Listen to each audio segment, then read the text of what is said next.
બોટાદ જિલ્લાના પાળિયાદના ગઢડિયા ગામે વાડી વિસ્તારમાં ચંપાબેન નામની મહિલાની જમવાનું મોડું બનવા જેવી બાબતમાં હત્યા થતાં પાળિયાદ પોલીસ સ્ટેશનમાં ફરિયાદ નોંધાવા પામી છે।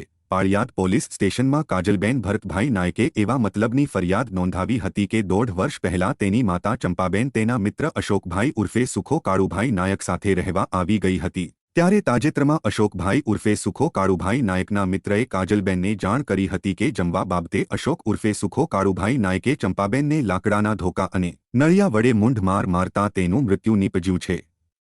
આથી ફરિયાદી કાજલબેન પાળિયાદ દોડી આવી અશોકભાઈ ઉર્ફે સુખો કાળુભાઈ નાયક વિરુદ્ધ હત્યાનો ગુનો નોંધાવ્યો હતો અને પોલીસે આરોપીને ઝડપી લઈ આગળની કાર્યવાહી હાથ ધરી છે।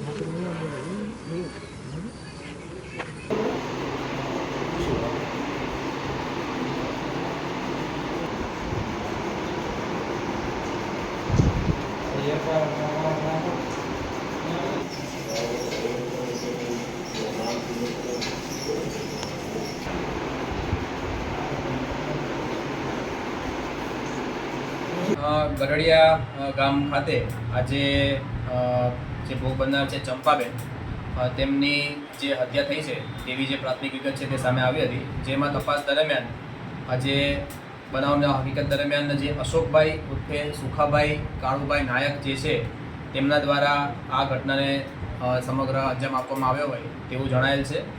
અને બનાવનું કારણ છે તે આ બંને પતિ પત્ની છે અને તેમને સાંજે ભેગા બેસી અને જમવાનું બનાવવા બાબતે કંઈ બોલાચાલી થઈ હતી।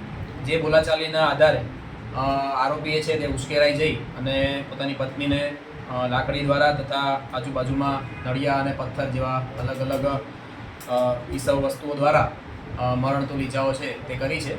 હાલમાં પોલીસ દ્વારા આજે મરણ જનાર છે તેમને પોસ્ટમોર્ટમ માટે ખસેડી અને આગળની કાર્યવાહી છે તે શરૂ કરી છે।